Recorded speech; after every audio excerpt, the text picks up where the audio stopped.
হরে কৃষ্ণ। কৃষ্ণনগর ঘূর্ণি গাঙ্গুলিপাড়ায় অবস্থিত শ্রীগোপাল মন্দিরে আজ আমরা শ্রীমদ্ ভাগবত গীতা গ্রন্থ আস্বাদন করছি। আমরা আস্বাদন করছি শ্রীমদ্ ভাগবত গীতার অধ্যায় 17 শ্রদ্ধাত্রয় বিভাগ যোগ, শ্লোক সংখ্যা 2। শ্রী গুরুদেবকে নমস্কার, ভগবান শ্রীকৃষ্ণকে নমস্কার, ভগবান শ্রী নারায়ণকে নমস্কার, ভগবতী দুর্গা দেবীকে নমস্কার। মুকং করতি বাচালং পঙ্গুং লঙ্ঘয়তে গিরিম যৎকৃপা তমহং বন্দে পরমানন্দ মাধবম। এখন আমরা আস্বাদন করছি অধ্যায় 17 শ্রদ্ধাত্রয় বিভাগ যোগ, শ্লোক সংখ্যা 2। শ্রী ভগবান উবাচ ত্রিবিধা ভবতি শ্রদ্ধা দেহিনাম সা স্বভাবজা সাত্ত্বিকী রাজসী চ এব তামসী চ ইতি তাং শৃণু। এখন আমরা এই শ্লোকটির অন্তর্গত শব্দগুলির অর্থ জেনে নেব।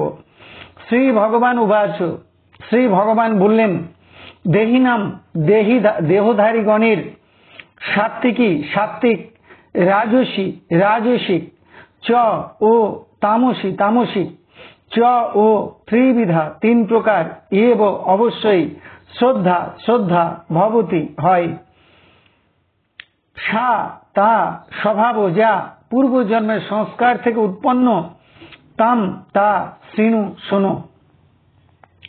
তাহলে এই শ্লোকটির বঙ্গানুবাদ কি দাঁড়ালো?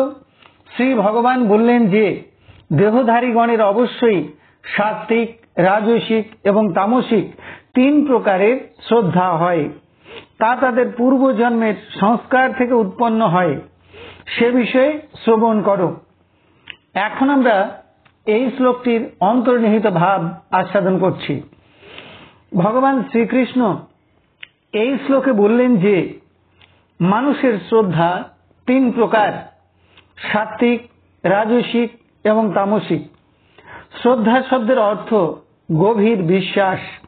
শ্রোত যোগ ধা সমান শ্রদ্ধা। শ্রোত মানে বিশ্বাস, আর ধা মানে ধারণ করা, মানে বিশ্বাস লাভ করা বা অন্তরে বিশ্বাস ধারণ করা। কোনো কোনো মানুষ ভগবানকে বা বিভিন্ন দেবদেবীকে বিশ্বাস করেন, শ্রদ্ধা করেন। তারা ফলের আশা না করে শুদ্ধ দেহে শুদ্ধ মনে ভগবান এবং দেবদেবীর সন্তুষ্টির জন্য পূজা করেন। তারা কর্তৃত্ব অভিমান বা অহংকার করেন না, ফলের আশাও করেন না। তাদের শ্রদ্ধা সাত্ত্বিক প্রকৃতির। আবার কিছু কিছু মানুষ আছেন যারা যক্ষ রক্ষাদির পূজা করেন, তারা কামনা বাসনা পরায়ণ হয়ে কর্ম করেন, তারা ফলের আশা করেন। তাদের শ্রদ্ধা রাজসিক প্রকৃতির।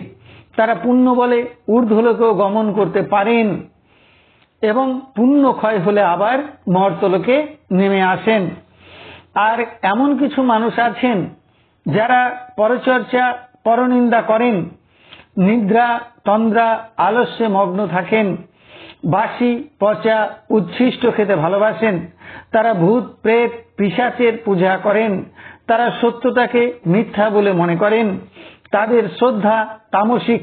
এই প্রকৃতির লোকেরা অধোলোকে গমন করেন বা নরকাদি ভোগ করেন। পশু পাখি কৃমিকীটাদি গতি প্রাপ্ত হন। এখন ভগবান বলছেন যে মানুষের মধ্যে এইরূপ পৃথক পৃথক শ্রদ্ধা উৎপন্ন হবার কারণ হল পূর্ব জন্মের স্বভাব বা সংস্কার। মানুষের তো একটা জন্ম নয়, বহু বহু জন্ম অতিক্রম করে মানুষ বর্তমান জন্মে উপনীত হয়েছে। মানুষ পূর্ব জন্মে যেমন যেমন আচরণ করেছে, কর্ম করেছে, ভাবনা করেছে, পূজনাদি করেছে, সেই সকল কর্মগুলি তার মধ্যে একটি সংস্কারের জন্ম দেয় বা নিজস্ব স্বভাবের জন্ম দেয়। এই স্বভাবগুলি বর্তমান জন্মে আপনা আপনি প্রকাশিত হতে থাকে। বহু জন্ম ধরে কেউ যদি দেবদেবীর পূজা করে থাকে, ভগবানের পূজা করে থাকে, সাধুগুরু ভক্তের সঙ্গ করে থাকে, তাহলে এই জন্মে সেই ব্যক্তি সহজেই দেবদেবী বা ভগবানের পূজায় আকৃষ্ট হয়, তার মধ্যে সাত্ত্বিক ভাব ফুটে ওঠে। আর বহু বহু জন্ম ধরে কেউ যদি কামনা বাসনা পরায়ণ কর্ম করে থাকে, কর্তৃত্ব অভিমান বা অহংকার সহ কর্ম করে থাকে, যক্ষ রক্ষাদির পূজা করে থাকে, তাহলে এই জন্মে সে সহজেই রাজসিক শ্রদ্ধা সম্পন্ন হয়। আর বহু জন্ম ধরে কেউ যদি পরচর্চা পরনিন্দা করে, অলসতায় কাটায়, বাসি পচা উচ্ছিষ্ট খাবার খায়, ভূত প্রেতের পূজা করে, অন্যের অনিষ্ট বা অমঙ্গল করে, তাহলে তারা সহজেই এই জন্মে তামসিক শ্রদ্ধাযুক্ত হয়। বহু বহু জন্মের অভ্যাস অনুসারে একটি মানুষ সাত্ত্বিক, রাজসিক বা তামসিক ভাব সম্পন্ন হয়।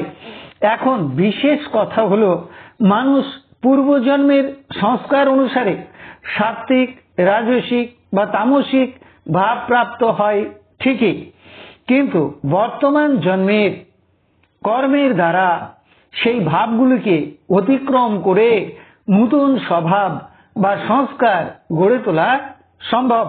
সেই জন্য প্রতিটি মানুষকে সাধুগুরু বৈষ্ণবের সঙ্গ করতে হবে, সৎ গ্রন্থ পাঠ করতে হবে, সাত্ত্বিক আহার গ্রহণ করতে হবে, সাত্ত্বিকভাবে দান জপ তপস্যা করতে শিখতে হবে।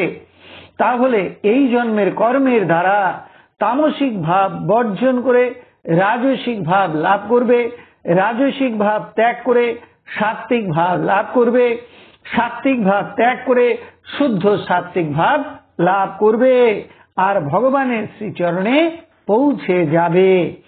আর এর জন্য সহজ পন্থা হলো নিরন্তর ভগবানের কথা শোনা, ভগবানের কথা বলা, ভগবানের সেবা করা এবং নাম সংকীর্তন করা। হরে কৃষ্ণ কৃষ্ণ কৃষ্ণ হরে হরে, হরে রাম রাম রাম হরে হরে।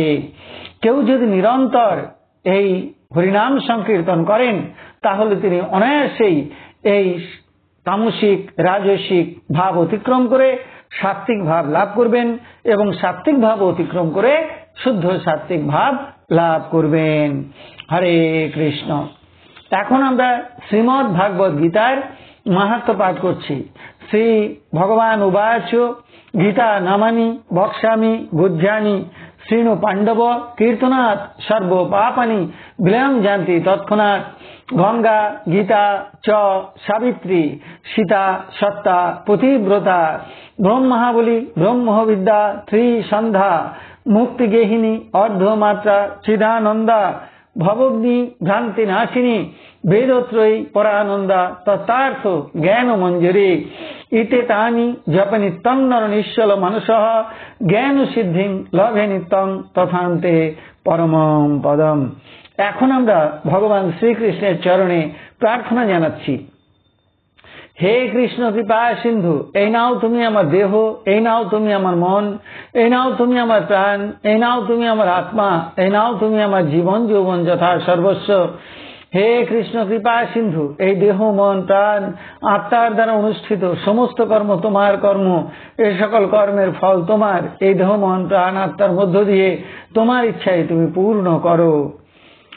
হে কৃষ্ণ কৃপা সিন্ধু, তুমি পিতা, তুমি মাতা, তুমি আমার পুত্র, তুমি আমার কন্যা, তুমি স্থাবর জঙ্গম কীট পতঙ্গ লতা পাতা রূপে রূপে প্রতিরূপে তুমি বিরাজিত। তুমি ব্যতীত এই ত্রিভুবনে আর কিছু নেই। হে কৃষ্ণ কৃপা সিন্ধু, তোমার আতুল চরণে শুদ্ধা ভক্তি দাও, ব্রহ্ম জ্ঞান দাও, সকলের কল্যাণ করো, সকলের মঙ্গল করো। হরে কৃষ্ণ। আপনারা সকলে ভালো থাকুন, সুস্থ থাকুন, আনন্দে থাকুন।